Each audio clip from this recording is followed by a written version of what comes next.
Good. Cheers for Gloria. I don't know what the local scene in Massachusetts would be without Gloria and without the press. Not only the local scene, but the far reaching of the press, for instance, to places like Oklahoma, where James is. I'll read from Forget About Sleep, uh, which was published by New York Quarterly Press and won the, what is it, the Laura Boss Narrative Poetry Prize. And it's a love poem. Union Street. The calm night when blazing leaves were invisible, and the curtain of the living room window blurred the gold dome of the Capitol building, recognizable, though beautifully veiled. And three windows of the house on Center Street also came through, but these in pale blue.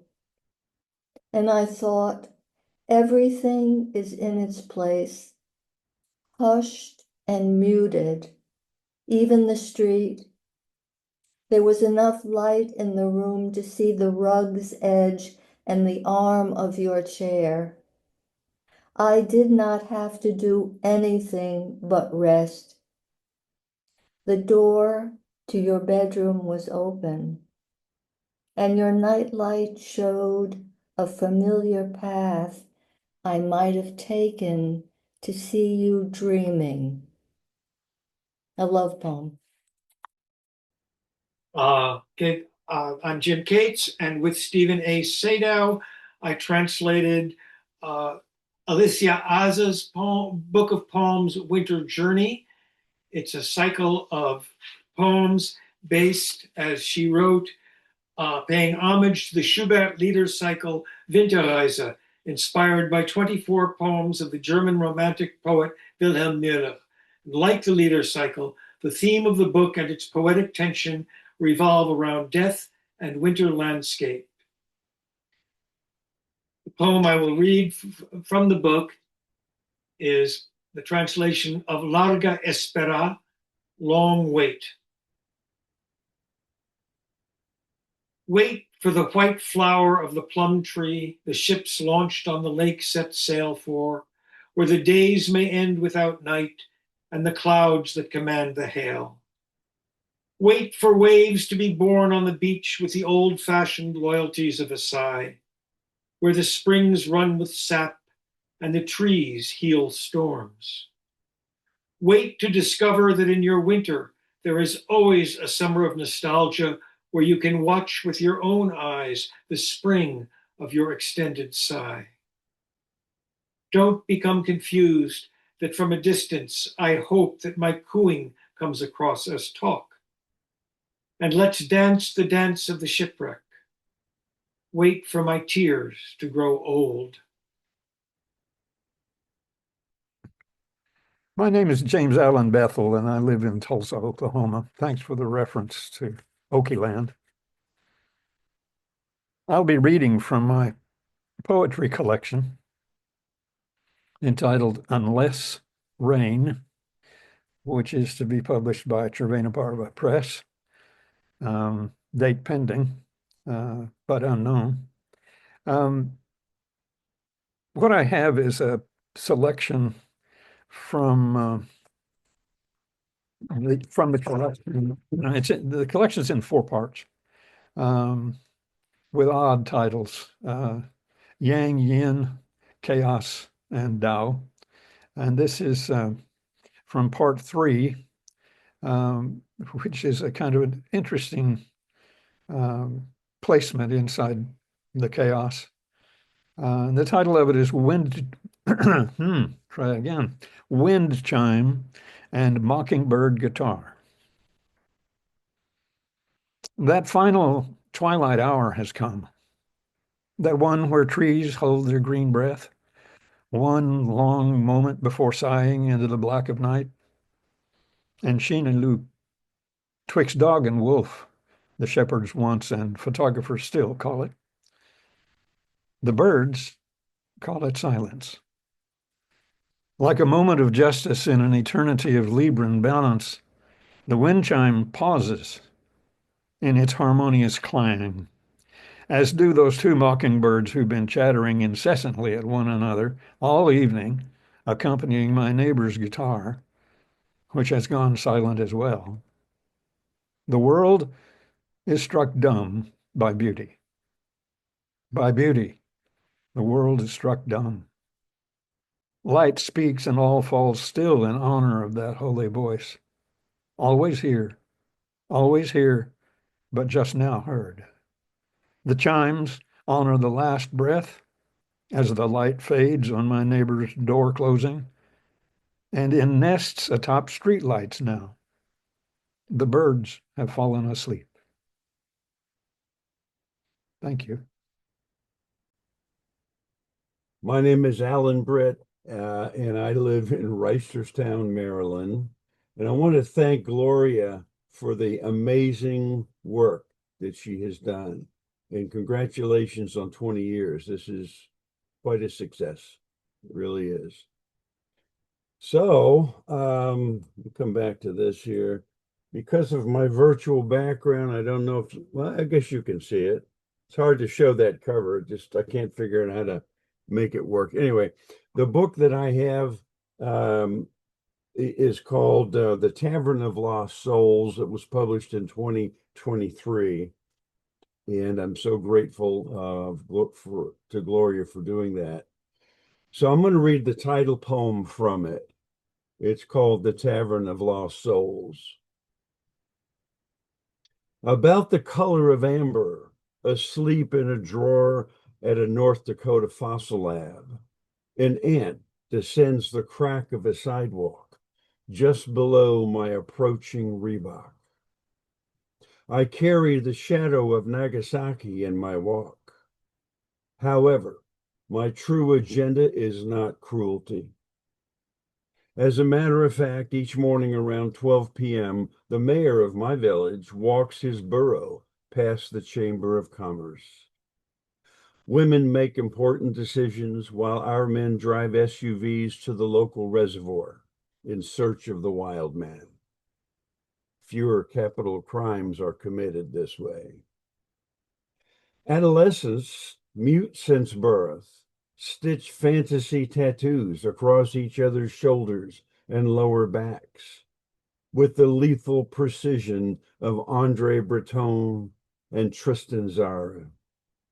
Extended families mingle at the local watering hole. They cross their shriveled legs while lighting up a stick and growl into muddy drinks, all various shades of amber, asleep in drawers at a fossil lab somewhere near North Dakota. Until finally, just around midnight, a shabby guitarist with crescent moon scar on his forehead and a busted hip saunters into the Tavern of Lost Souls. Thank you very much. My name is Andrew Stancek, and of course, I want to express my gratitude to Gloria for all the work that she's doing and for her publishing my book. The book is called Saying Goodbye, and it is a novella in flash, which is a bit of an odd form, which means that each of the short pieces in the book stands on its own, but at the same time, they're interconnected. So you read it as you would a novel, and there's a continuous plot. So the work takes place in the 1960s in communist Czechoslovakia, where I grew up. It is not autobiography. It is not memoir. And the protagonist is a 6-year-old boy who at the beginning is being dropped off by his mother with his grandparents with whom he's going to be living. And this 6-year-old boy being abandoned by his mother is now through the next year going to be dealing with his new life with his grandparents. So the novella chronologically takes place over a year. Okay, and it ends when he's just about to turn 7. So here it is, and the opening piece, the opening flash, is called Soldiering. Brave Soldier, that's my title. Everyone has been calling me that for such a long time. Once I had Dad, then I didn't. Something happened and Mommy did not talk about it, and I didn't talk about it. Nobody talked about it. I used to have a space saved in my mind for Dad, but once he disappeared, so did the space. Then Mommy stopped being there. When she reappeared, she didn't talk about where she'd been. I'd never know when she'd be there and when she wouldn't. Sometimes she was, and sometimes she wasn't, and I never knew. She'd bring food, usually. We didn't talk about it. She would come with maybe 3 loaves of bread, 3 bottles of milk, and a hunk of cheese, and we ate. Another time, coil of sausage and a bunch of radishes, a bag of pastries. For 2 or 3 days, I might not see her, and I ate cheese, drank milk, and I didn't know if I should be saving food. I ate, not saving, usually. One day, she came home after I was asleep, woke me up, told me to brush my teeth and put on pajamas. She didn't say where she'd been or how long she'd be home. I stared at the spider wrinkle across her forehead, at her eyebrows and her neck. She yelled, "Don't look at me like that!" And I hid under the kitchen table. She began to cry, took one plate after another from the credenza, and threw them against the wall, yelling, "Dost, dost, dost," which means enough. She stopped, and after a while I fell asleep under the table. A few days later, she came with a watermelon, cut it into slices, and we each had 3. She began pacing. She paced in the flat for 3 days, stopping occasionally to rock in a chair and mutter. Finally, she stopped, called me a brave soldier, and said, "I'll have a better place to live." I wanted to ask, but didn't. I still had a space in my mind for her. She said, "Pack the small blue suitcase with everything you want to keep." And I did. "Grandma and Grandpa love you and will look after you forever. It'll be better for you." She was pulling her hair and biting her lip as she was saying that, peering back into the kitchen. We took the streetcar to Grandma and Grandpa. I knew she would just leave, and she did. So that's one piece, and I will read another. This one is called Crossroads. I was lagging a dozen steps behind. Grandpa was whistling a chardash, reaching for the linden blossoms, placing them into Grandma's basket. The sun was baking my bare arms, and the thistles were scratching my bare legs, but I was whistling too. I heard a hyena laugh, but Grandpa never stopped his concert, so I was sure he didn't hear it, probably just the wind. This morning when I woke up, I saw Mommy's coffin. I knew that that was the last whisper of a nightmare. Nobody ever said Mommy was dead. Thunder rumbles with no lightning. Today, the corners of Grandma's mouth were raised, her steps were lighter, and not a grumble from her all day. We were inhaling the sweet smell. I could almost taste the linden tea. In the meadow ahead, a few cows were lowing, huge bells around their necks. I picked thistle burrs, threw them at Grandma, but my aim was off. The hum of Grandpa's voice near her ear was soft. The words, "butterfly wings." At the edge of the fields, they stopped, so I caught up. To the left, the path towards the woods, rocky ground, squirrels, bird nests, mushrooms. To the right, down to the pond, a chance to splash, to cool off. Or we could turn back. Grandpa raised his eyebrows, wanted me to make the call. I never wanted this day to end. Grandma wiped a bead of sweat off her forehead. Even after the leisurely stroll, she was out of breath. Grandpa liked to pretend that he was my golden antlered deer who can keep galloping for miles, but it was only 2 weeks since he'd last been released from the hospital. A little rest on the grass and then to the pond, I said. I saw splashes of color in the crown of a tree, indigo, orange, white. I trilled a deep-throated warble, but the birds ignored me. Grandma's face was red and she rubbed her temples. Grandpa grimaced. We'll go splashing another time, brave knight. We'll take your grandma home. I know that strudel is awaiting us. I cantered off. A breeze brushed my face. The tall grass swayed.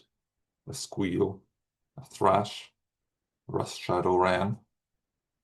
A bunny stared at me glass-eyed. Inside spilt. The fox gone. The flies buzzed on the carcass already.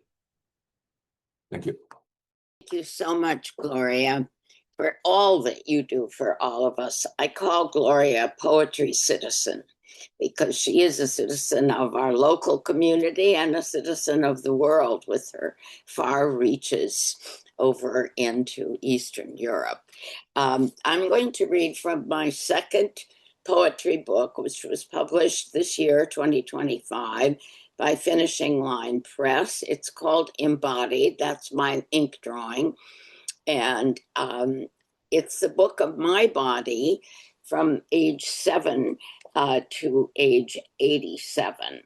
I'm going to read what is a kind of a love poem. It's about late adolescence and experiencing new emotions that you have never experienced before, and you don't know what to do with them. Voltage.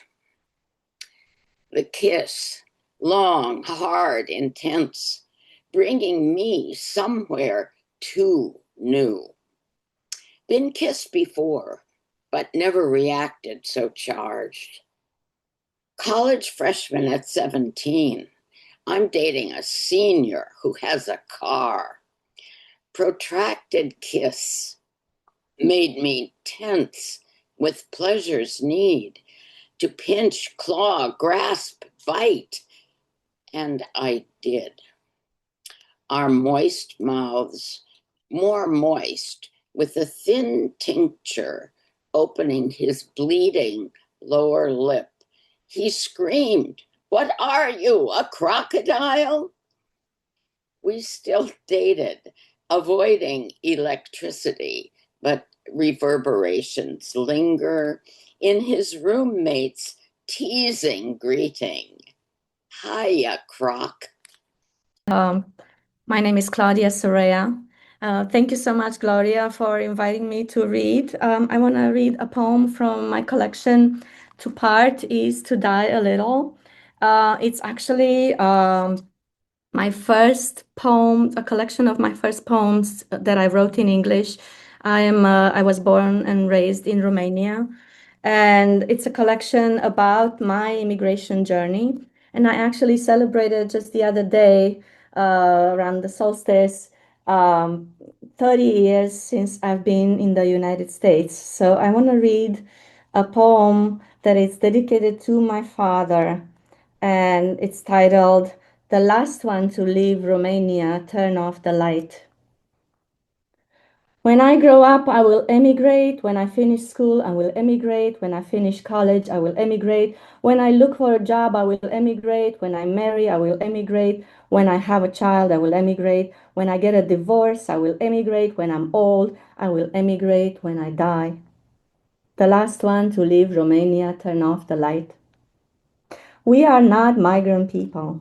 We don't have a clock in our brain to tell us when it's time to leave the country. How do we know it's time? The wild geese know when fall comes, when the leaves emigrate from the trees.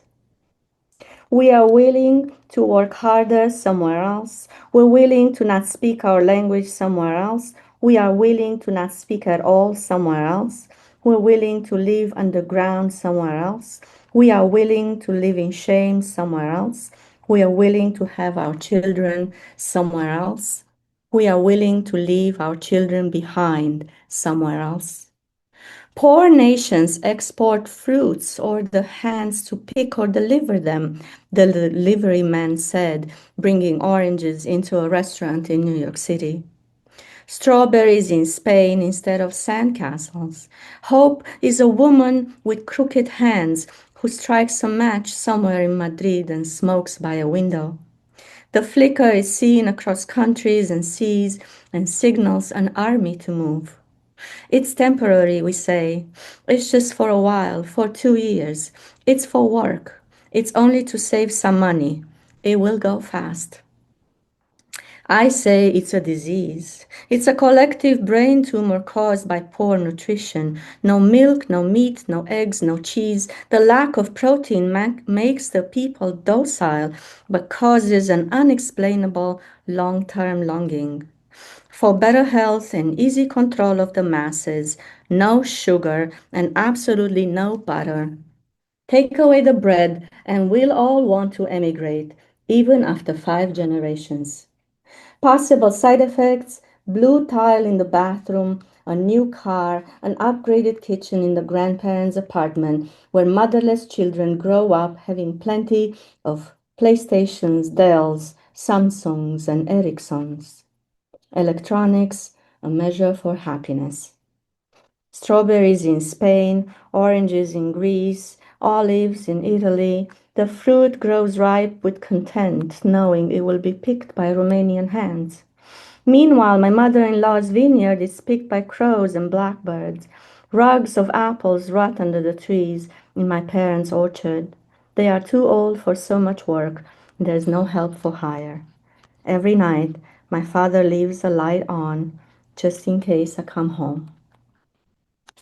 Thank you so much, and thank you, Gloria, and congratulations, and keep up the great poetry work. From Millie Collins, Your Barn is Gone. In honor of 20 years, Červená Barva Press has been publishing wonderful, wonderful literature. Late in New Orleans at Snug Harbor. When I was small in your blue room, Nana, Durante taught me the steps with top hat and cane that Jackson, was he dead, had danced with him. Won't you come home, Bill Bailey? He made me laugh. The hat so big, but had to put it on so I could take it off. He kissed me with his nose. I cried the whole night long. He made me work. He made me like my skinny legs, soft shoe, us two. I sang. I waved a cane, tap, tap, twirl, tap, with this new old tickly man who made me get it right and treated me grown up. Were you watching, Nana? You rarely noticed me.